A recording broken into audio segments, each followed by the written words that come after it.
We are your home theater and AV questions answered. This is AVRant.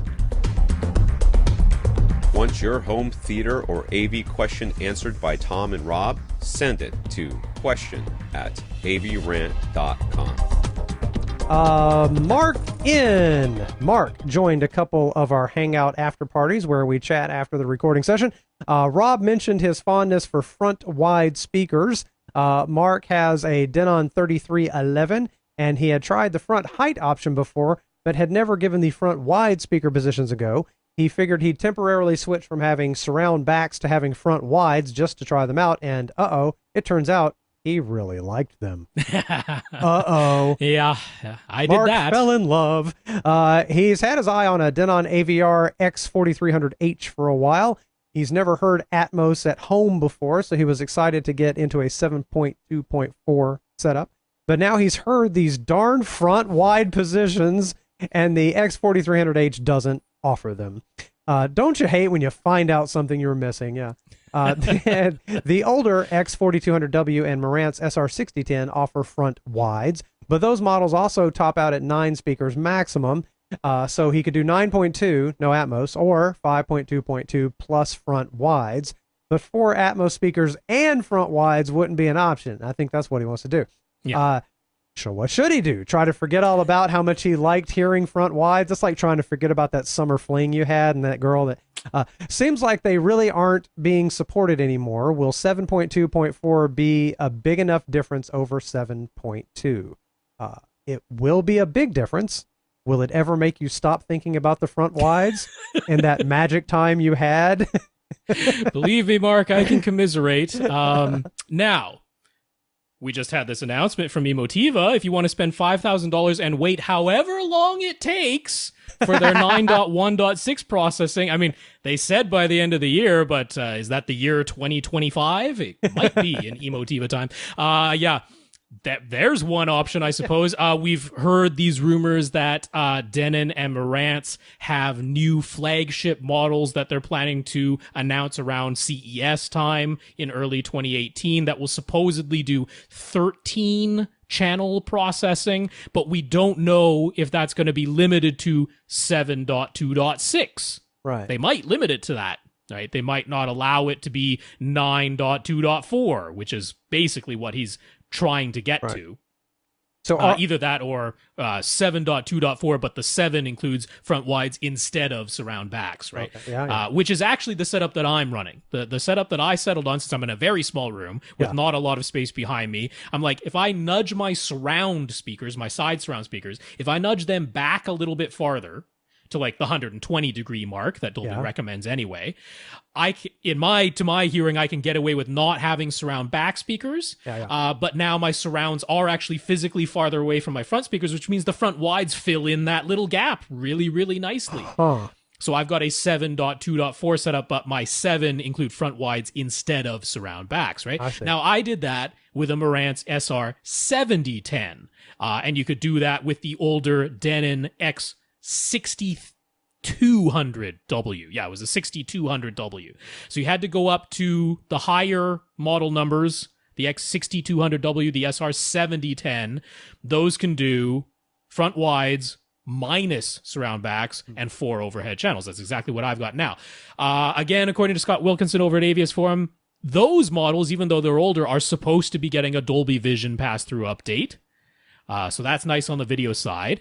So what you would be giving up versus the newer, say, X4300H or the SR6011, what you'd be giving up would be the Odyssey Editor app, which is a nice feature, but you're still getting Mult-EQ XT32. You just don't have the ability to manually tailor the target curve. That's what the Odyssey Editor app lets you do in the newest models, but not in the 7010 or no the way to do it 6200. without the app, huh?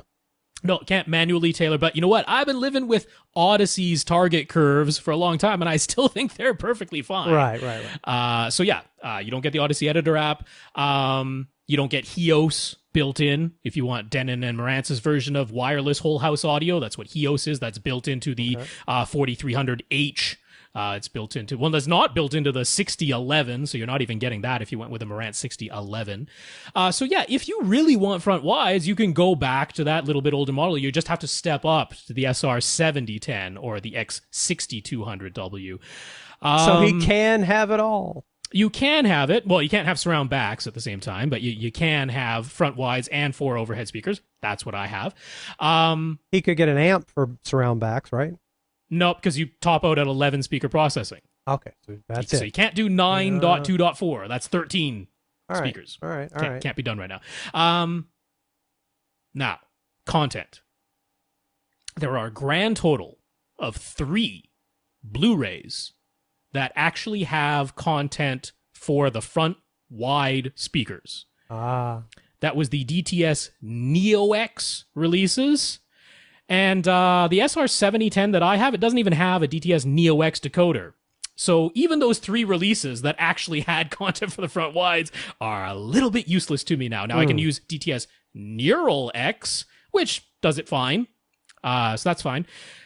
Now the Dolby Surround up mixer, which you're going to be using a lot if you get an Atmos receiver, doesn't put any sound into the front wides. Nothing. So what do we think he was listening to? Mark doesn't say what movie or... He had DTS Neo X in the 3311 that gave you the option of either front heights or front wides. Okay.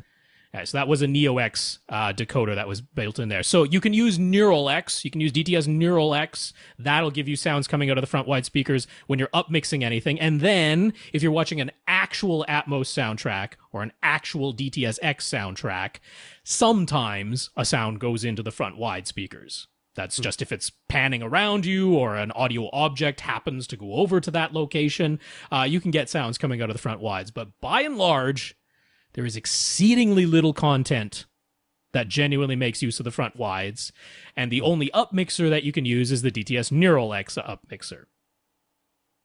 It's tough to make the argument that front wides are really, really worth it. It's really hard to make that argument. As much as I like them, and I'm the one who got Mark into this position, it's my fault. Yeah, you introduced him. I did. And he fell in love. Yeah. And it'll never happen again. He'll write songs about it For the vast majority of people, I'm like, if you get 7.2.4 Atmos, don't torture yourself. Yeah. 7.2.4. I mean, if you go to any of the home mixing stages, like all the studios when they're remixing and remastering the soundtracks for the home release, they're doing it on a 7.2.4 or 7.1.4 setup. They're using 4 overhead speakers, the traditional array of 7. They're not using front wides, which means they're rarely putting sounds into the front wide positions. It's really, really hard to make the argument that you ought to have front wides. So yeah, my best advice to you is go for the 4300H, do 7.2.4.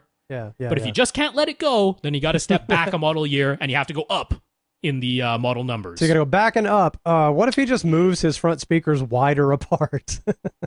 Yeah, but then things aren't imaging up front quite the way they ought to. I just say maybe it's the width. Maybe he's just a width fiend. He just really likes width. Or save up $5,000 and wait on Emotiva. There you go.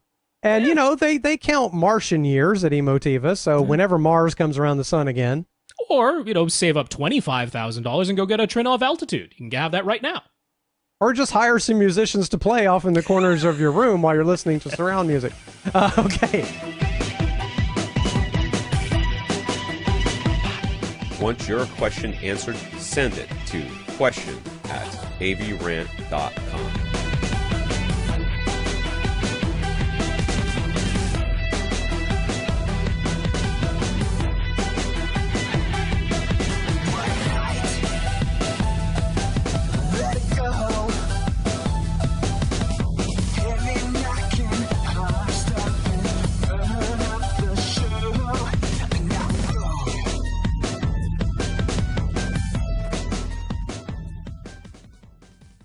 This is AVRant.